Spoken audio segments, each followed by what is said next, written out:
नमस्कार दोस्तों, मैं फिर से अपने चैनल में आप सभी का स्वागत करता हूं। दोस्तों, आज जो मैं आपके लिए लेके आया हूं ना, वो है ओपन कास्ट माइंड का एक रिवीजन। इससे पहले मेरे चैनल पे आप लोगों को 5 ओपन कास्ट का वीडियो मिलेगा। आज उसका मैं एक रिवीजन लेके आया हूं आपके पास, और इसका कारण क्या है कि नया है ओवरमैन हैंडबुक जो है ना, इसमें 1-2 डाटा इधर से उधर है भाई। काफी सारे मेरे उस वीडियो पे भी कमेंट आया था, लेकिन पूरा वीडियो को सुधारना भाई टफ टास्क है। तो इसी को मद्देनजर रखते हुए मैं 2 एपिसोड में आपको ओवरमैन हैंडबुक का जो ओपन कास्ट माइंड का जो चैप्टर है वो मैं आपको आज दे रहा हूं। और साथ ही साथ मैं आप लोगों से एक गुजारिश करता हूं कि अगर आप मेरे वीडियो को चैप्टर वाइज जिस तरह से मैंने दिया है, अगर आप उसको देखोगे ना, तो ओवरमैन हैंडबुक का एक एक चैप्टर का एक एक लाइन से जो क्वेश्चन बन सकता है दोस्तों, वो मैंने दिया है। मेरे हिसाब से 3-4 चैप्टर और बचा हुआ है, लेकिन उसके बाद आपका ओवरमैन हैंडबुक मेरे पूरे वीडियो पे कंप्लीट है। आप एक एक चैप्टर को अलग अलग से पढ़ सकते हैं, बिल्कुल मेरे स्टाइल में। ठीक है, चलिए हम लोग टाइम नहीं गवाते हैं, आगे बढ़ते हैं हम लोग। सबसे पहली चीज क्या होता है, ओपन कास्ट माइंड्स की जहां पर बात होगी वहां 2 चीज निकल के सामने आती है। पहला मैनुअल वर्किंग और दूसरा हैवी मैकेनाइज्ड वर्किंग। ठीक है, तो सबसे पहले हम लोग बात कर लेते हैं मैनुअल ओपन कास्ट वर्किंग के जो क्वेश्चंस है उस पे हम लोग एक फोकस डालते हैं। तो सबसे पहला क्वेश्चन क्या आएगा निकल के कि भैया मैनुअल ओपन कास्ट वर्किंग जो है वो हम लोग कहां करते हैं। मैनुअल ओपन कास्ट वर्किंग जो है वो हम लोग कहां करते हैं। अब इसमें आपके साथ एग्जाम क्या होगा, 3-4 ऑप्शन दिया हुआ, उसमें से बोलेगा किसमें मैनुअल ओपन कास्ट वर्किंग नहीं होता है या किसमें होता है। 4 में से एक चुनिए कि किसमें मैनुअल होता है, किसमें मैकेनाइज्ड होता है। बात समझे। चलिए, तो किसमें मैनुअल ओपन कास्ट वर्किंग होता है, पहले हम लोग इसको पकड़ते हैं। किसमें होगा भैया, नरम मिट्टी, मोरम, बजरी, चिकनी मिट्टी, ढीले मलबे आदि जैसे जगहों पर क्या होता है, मैनुअल ओपन कास्ट वर्किंग किया जाता है। ठीक है, दूसरा question, manual open cast working की हाइट क्या होगी। क्या है, मैनुअल ओपन कास्ट वर्किंग में बेंच की हाइट क्या होगी, 1.5 मीटर से ज्यादा नहीं। 1.5 मीटर से ज्यादा नहीं, या ये कहे कि नॉट मोर देन 1.5 मीटर। क्या, मैनुअल ओपन कास्ट वर्किंग में बेंच हाइट। ठीक है, चलिए अब मैनुअल ओपन कास्ट वर्किंग में हम लोग विड्थ चौड़ाई की बात करते हैं। किसकी बात करते हैं, विड्थ चौड़ाई की बात करते हैं। तो क्या होगा कि भैया इसकी चौड़ाई क्या होगी, not less than bench height. क्या होगी, not less than bench height. ठीक है, अब मैनुअल ओपन कास्ट वर्किंग में एक टर्म आता है, the height of coal bench. Manual open cast working में क्या आता है कि height of coal bench. Coal bench की क्या हाइट है भाई, तो नॉट मोर देन 3 मीटर। क्या है, नॉट मोर देन 3 मीटर।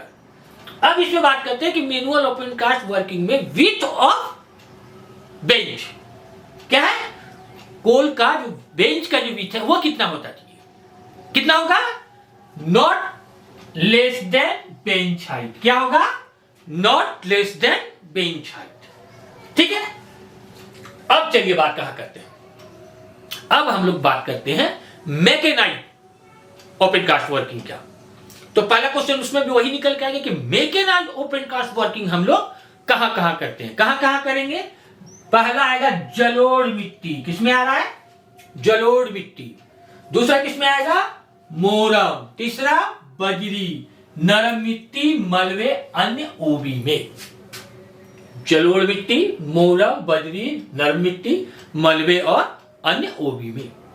ठीक है, अब चलिए बात करते हैं कि मैकेनाइज्ड ओपन कास्ट वर्किंग में बेंच हाइट क्या होगा, नॉट मोर देन 3 मीटर। क्या होगा, नॉट मोर देन 3 मीटर।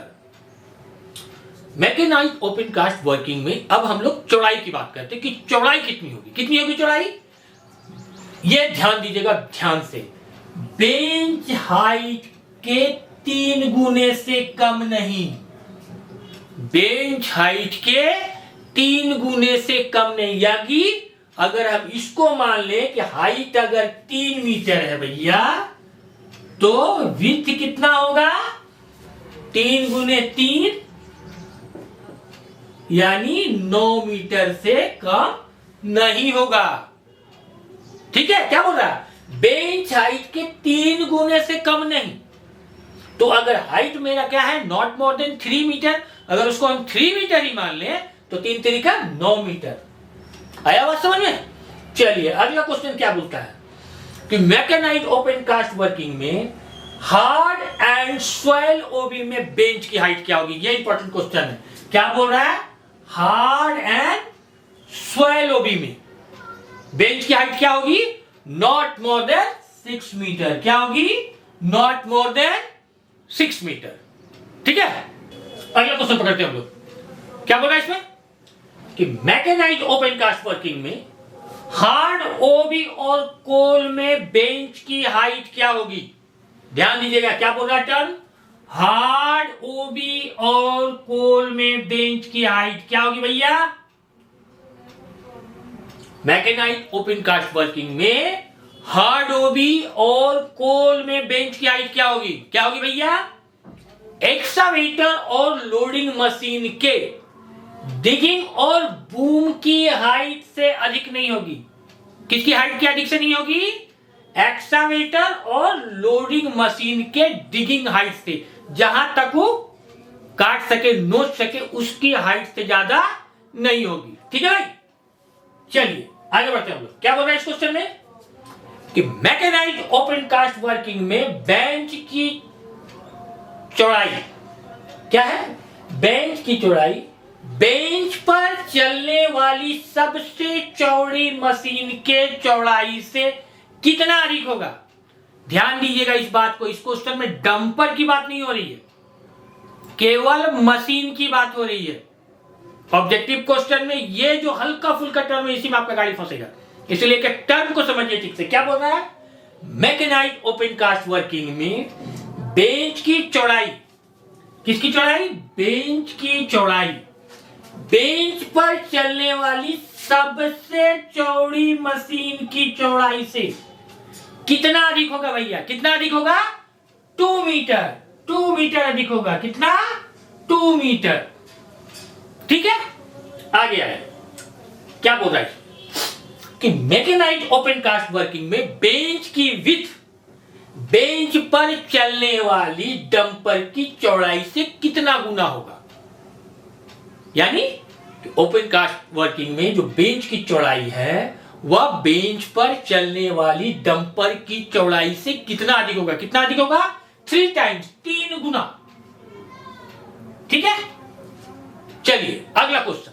यही जो तो 3-4 क्वेश्चन है ना, ये मेरे अगले वीडियो में डाउटफुल था क्योंकि वो पुराने डाटे से था। ठीक है भाई, उसके लिए सॉरी है। चलिए नया डाटा के साथ में आया हूं। चलिए अगला क्वेश्चन पकड़ते हैं। क्या बोलता है इसमें कि ओपन कास्ट माइन में हॉल रोड 1 वे, ये नोट कीजिए, हॉल रोड क्या बोल रहा है? 1 वे। तो मिनिमम विड्थ, मिनिमम चौड़ाई क्या होगी? क्या होगी? 2W + 3 metre. 2W, और ये जो W जो है ना भैया, ये है सबसे चौड़ी डंपर की चौड़ाई। तो क्या हो गया? 2 में सबसे चौड़ा डंपर को गुना कीजिए उसका साइज को, प्लस 3 मीटर। ये हॉल रोड कब बनेगा? जब मेरा ओपन कास्ट माइंस में रोड, हॉल रोड जो क्या है? 1 वे है। एक तरफ से बुझाई जा रहा है, एक तरफ से खलिया जा रहा है। समझ गए? तो उसको क्या बोलते हैं हम लोग? 1 वे बोल रहे हैं। ठीक है, तो जब वैसा सिचुएशन है तो उस समय ओपन कास्ट माइंस में हॉल रोड की चौड़ाई क्या होगी? 2W + 3 metre. ओके, चलिए आगे बढ़ते हैं हम लोग। क्या बोल रहा है कि ओपन कास्ट माइंस में हॉल रोड 1 वे ना हो तो हॉल रोड की विड्थ क्या होगी? क्या होगी हॉल रोड की विड्थ? 3.5 W, मतलब वही सबसे चौड़ी डंपर की चौड़ाई 3.W मीटर से कम नहीं होगी। मतलब 3.5 इंटू सबसे चौड़ी डंपर की जो चौड़ाई है उससे कम नहीं होगी। स्पष्ट है ये बात? क्लियर? चलिए अगला क्वेश्चन क्या बोल रहा है ये ध्यान से सुनिएगा, बड़ी इंपॉर्टेंट और फंसाने वाला क्वेश्चन है। क्योंकि देखिए ऑब्जेक्टिव क्वेश्चन में क्या होता है ना दोस्तों, जहां पर वन लाइनर क्वेश्चन की बात होती है ना, वो खटाखट दिमाग में घुसता है, और जहां 3-4 लाइन का घुमा के क्वेश्चन दिया तो उसमें दिक्कत क्या क्या होता है। सबसे बेसिक दिक्कत क्या होता है वो बताता हूं। उसमें दिक्कत होता है कि बहुत जो हम लोग तेज भाई बंधु लोग हैं ना, वो इंग्लिश में उझरा के रह जाते हैं। एकदम लिटरली मैं आपको एकदम 100% श्योर बता रहा हूं कि जो भाई लोग इंग्लिश का ज्यादा शौकीन है ना, इंग्लिश में किताब पढ़ता है। अब भैया हम लोग हिंदुस्तानी आदमी हैं, सबको पता है कि हम लोग का अंग्रेजी कितना बरियार है। हम लोग का इंग्लिश होता है वो बढ़िया कम, बरियार ज्यादा होता है। समझ रहे ना, बरियार का मतलब क्या होता है, ताकतवर होता है। यस सर, उसके बाद तुरंत बोल देते हैं ठीक है सर। तो उसके चक्कर में क्या होता है कि पूरे सेंटेंस का व्यू हम लोग समझ नहीं पाते हैं, और उसके बाद हम लोग खाली यही करते हैं, आगे क्या हुआ उसका, क्या हो गया उसका। ठीक है, चलिए आगे बढ़ते हैं। क्या बोलता है इसमें कि यदि ओपन कास्ट माइंस में, ध्यान से सुनिएगा, एकदम समझ में आएगा, मैं कोशिश करूंगा कि आपके दिमाग में बैठा दूं। यदि ओपन कास्ट माइंस में हॉल रोड में तीखा मोड़ न हो तो, पहला टर्म क्या है कि तीखा मोड़ न हो तो, ठीक है। 40 किलोमीटर पर आवर की स्पीड से चलते डंपर की ब्रेकिंग डिस्टेंस, ये देखिए क्या है, डंपर की ब्रेकिंग डिस्टेंस कितना पे, 40 किलोमीटर पर आवर की स्पीड से चलता हुआ डंपर का ब्रेकिंग डिस्टेंस से कितनी मीटर दूरी तक ऑपरेटर को रोड साफ साफ दिखाई देना चाहिए।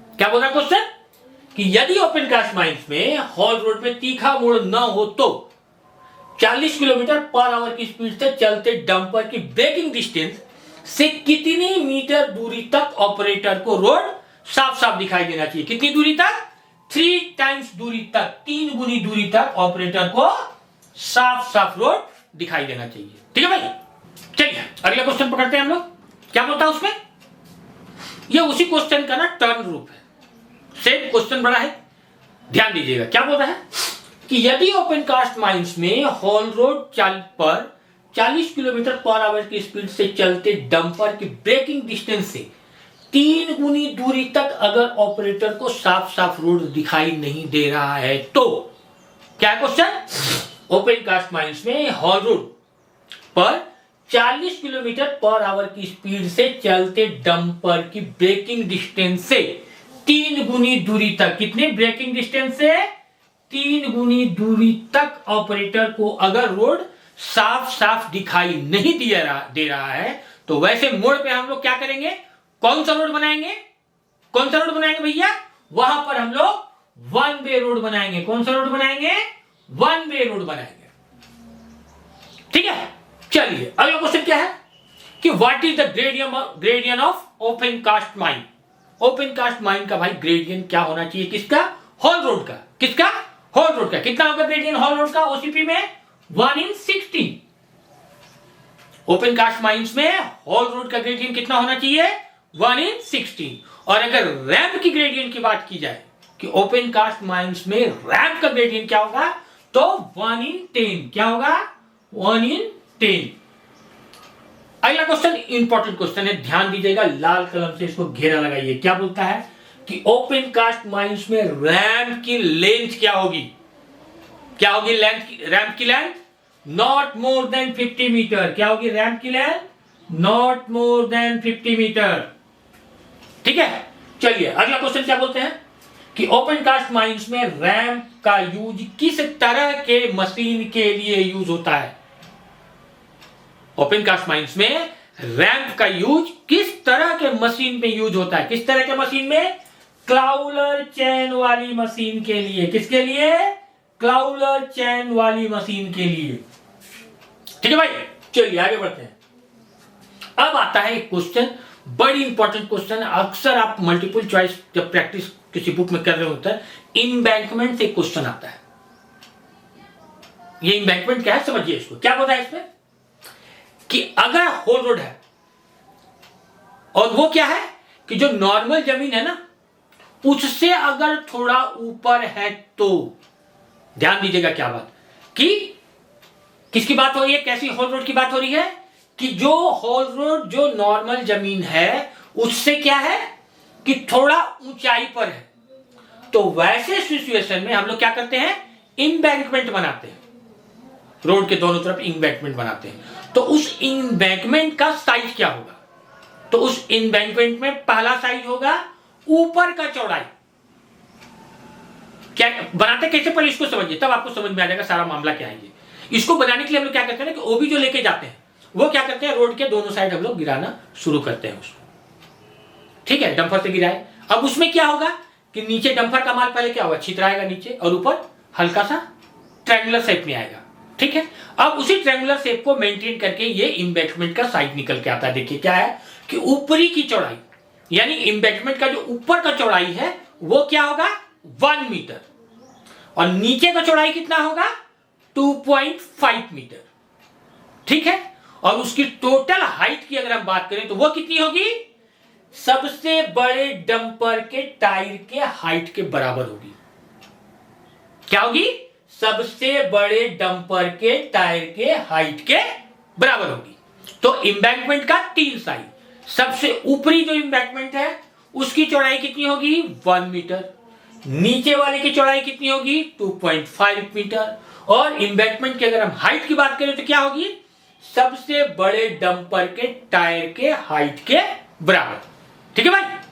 आगे बढ़ते हैं हम क्या बोलता है इसमें कि ओपन कास्ट में लाइट व्हीकल के लिए अलग से रोडवेज बनाना संभव नहीं है। तो क्या है मेन टर्म कि ओपन कास्ट माइंस में लाइट व्हीकल के लिए अगर अलग से रोडवेज बनाना संभव नहीं है तो हमको हॉल रोड पर क्या क्या बनाना पड़ेगा या बनाया जाएगा। 3-4 ऑप्शन दे देगा, उसमें से एक हटा देगा, बोलेगा क्या नहीं था या क्या है या क्या नहीं है, ठीक है। तो 3 चीज है इसमें, क्या क्या बनाया जाएगा, कब, जब ओपन कास्ट माइंस के हॉल रोडवेज पे लाइट व्हीकल के लिए अलग से रोड बनाना संभव नहीं है। तो हॉल रोड पे क्या क्या चीज चाहिए हमको, 3 चीज, टर्न आउट पहला चीज, दूसरा क्रॉसिंग पॉइंट, तीसरा वेटिंग पॉइंट। 3 चीज, टर्न आउट, क्रॉसिंग पॉइंट और वेटिंग पॉइंट, ठीक है। चलिए अगला क्वेश्चन क्या बोल रहा है कि ओपन कास्ट माइंस में हॉल रोड पर किसका चलना वर्जित है या मनाही है। भाई ओपन कास्ट के हॉल रोड पर क्या क्या चीज नहीं चल सकता है, तो भैया सिर्फ 2 चीज, पैदल सवार और 2 व्हीलर। क्या क्या, पैदल सवार और 2 व्हीलर, ये 2 का हॉल रोड पे चलना बिल्कुल मना है भैया। चलिए अगला चीज, ये इंपॉर्टेंट चीज है, इसको नोट कीजिए। क्या बोल रहा है कि ओपन कास्ट माइंस में हॉल रोड के मोड़ पर किस पेंट से रोड का साइन मार्क किया जाता है। क्या बोल रहा है, किस पेंट से रोड का साइन मार्क किया जाता है, किस पेंट से, फ्लोरोसेंट पेंट से। किस पेंट से, फ्लोरोसेंट पेंट से, ठीक है। चलिए अगला question open cast mine accident से है, बड़ी इंपॉर्टेंट क्वेश्चन है। और आप लोग ना क्या कीजिएगा, जब पढ़ते हैं ना तो मैं ट्रिक बताता हूं, जितना भी एक्सीडेंट है ना भैया, हर एक चैप्टर से या रेगुलेशन से, रूल से, एक्ट से, हैंडबुक से, उस सबको ना एक अलग से 3-4 पन्ने में लिख के रखिए, क्योंकि जेनरली एक्सीडेंट से एक ना एक क्वेश्चन आपको रहता है, मतलब 1 नंबर एक्सीडेंट में है आपका, ठीक है। चलिए ओपन कास्ट में एक एक्सीडेंट कब हुआ था, 24 जून 2000 को WCL की कावेरी ओपन कास्ट माइंस में बैंक स्लाइडिंग से कुल कितने आदमी मरे थे। क्या है एक्सीडेंट, 24 जून 2000 को WCL के कावेरी ओपन कास्ट माइंस में बैंक स्लाइडिंग से जो एक्सीडेंट हुआ था उसमें कुल कितने पर्सन मरे थे, कुल 10 पर्सन, 10 आदमी की मौत हुई थी उसमें, ठीक है। चलिए अगला क्वेश्चन क्या बोल रहा है कि ओपन कास्ट माइंस में बाहर के पानी को रोकने के लिए कौन सा ड्रेन बनाकर रखा जाता है। क्या बोल रहा है कि ओपन कास्ट माइंस में बाहर के पानी को रोकने के लिए कौन सा ड्रेन बनाकर रखा जाता है। कौन सा ड्रेन, गार्लेंड ड्रेन। कौन सा ड्रेन, गार्लेंड ड्रेन, ठीक है।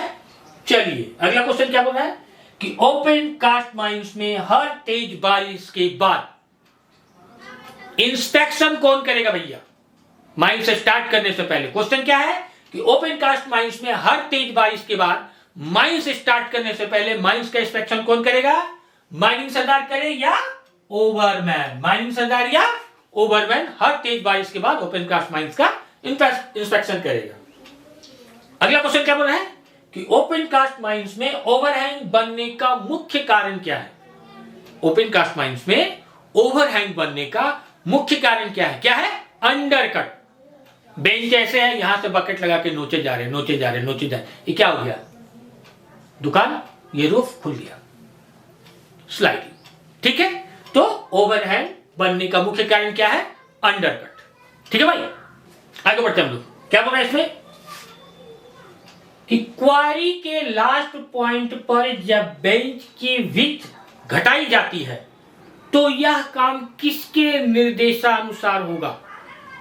इंपॉर्टेंट क्वेश्चन है। क्या बोल रहा है कि ओपन कास्ट माइंस में जब क्वारी की लास्ट पॉइंट पर बेंच की हाइट घटाई जाती है, बेंच की विड्थ चौड़ाई घटाई जाती है, तो यह काम किसके निर्देशानुसार होगा?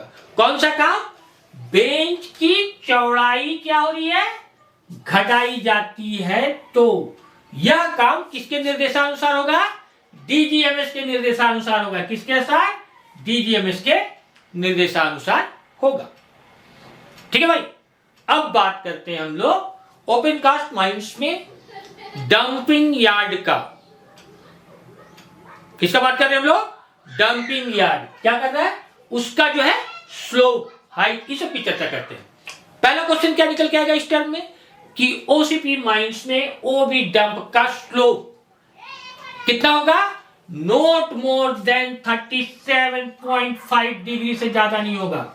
ओबी जो हम लोग डंप करेंगे वो किस एंगल पे डंप करेंगे? नॉट मोर देन 37.5 डिग्री के एंगल से ज्यादा पर हम लोग डंप नहीं करेंगे। दूसरा क्वेश्चन क्या है कि ये जो चीज है, एक टर्म आता है ओपन कास्ट माइंस में दोस्तों, मैं बताऊंगा उसका भी डिफिनेशन कि एंगल ऑफ रिपोज क्या होगा। क्या होगा? Angle of repose. What is the angle of repose in OCP mines? क्या होगा? वो भी होगा नॉट मोर देन 37.5 डिग्री। ठीक है, चलिए अगला क्वेश्चन क्या आ रहा है कि ओबी डंप का मैक्सिमम हाइट क्या होगा? ओपन कास्ट माइंस में ओबी डंप जहां हम लोग करेंगे उसकी मैक्सिमम हाइट क्या होगी? Not more than 30 metre. क्या होगी? Not more than 30 metre. चलिए अगला क्वेश्चन क्या बोल रहा है इसमें कि ओबी डंप का हाइट अगर मोर देन 30 मीटर है। क्या बोल रहा है कि ओसीपी माइंस में अगर ओबी डंप का हाइट अगर मोर देन 30 मीटर हो जाता है तो हम लोग डंपिंग कैसे करेंगे? हम लोग डंपिंग कैसे करेंगे? बेंच बनाकर या सीढ़ी बनाकर, बेंच बनाकर या सीढ़ी बनाकर।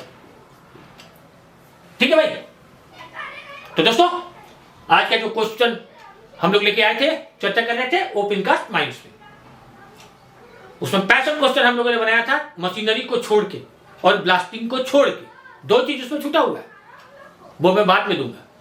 केवल ओपन कास्ट माइंस से 65 क्वेश्चन ओवरमैन हैंडबुक से आपका निकल के आ रहा था, उसमें से आज मैंने 33 क्वेश्चन आपको दे दिया। पार्ट 2 में आपको कंप्लीट करवा दूंगा मैं। ठीक है दोस्तों, आप लोगों से पुनः गुजारिश करूंगा दोस्तों कि प्लीज मेरे चैनल को सब्सक्राइब कीजिए, शेयर कीजिए, दोस्तों में बांटिए, चर्चा कीजिए। और भैया एक ही गुजारिश में बार बार करता हूं कि ये इतना कड़ा मेहनत हो रहा है ना भाई, तो मेहनताना के रूप में कमेंट जरूर मारिए दोस्तों कि ये काम कैसा हो रहा है। और चलते चलते एक बात और मैं बता देता हूं कि मेरे सारे वीडियो को आप सिलसिलेवार से जब देखना शुरू करेंगे ना दोस्तों, तो वादा करता हूं कि चैप्टर वाइज ओवरमैन हैंडबुक का एक एक पन्ना और एक एक डाटा आपको मेरे स्टाइल में सामने रहेगा। तो कृपया अपनी एग्जाम की तैयारी के मद्देनजर आप लोग एक बार घुमा फिरा के देखते रहिए। ठीक है, नेक्स्ट वीडियो में ओपन कास्ट माइंस का दूसरा भाग और साथ ही साथ आपका जो आज जो वीडियो आ रहा है बोर्ड एंड पिलर का, उसका भी दूसरा भाग मैं लेके आऊंगा। तब तक के लिए धन्यवाद दोस्तों, फिर मिलते हैं।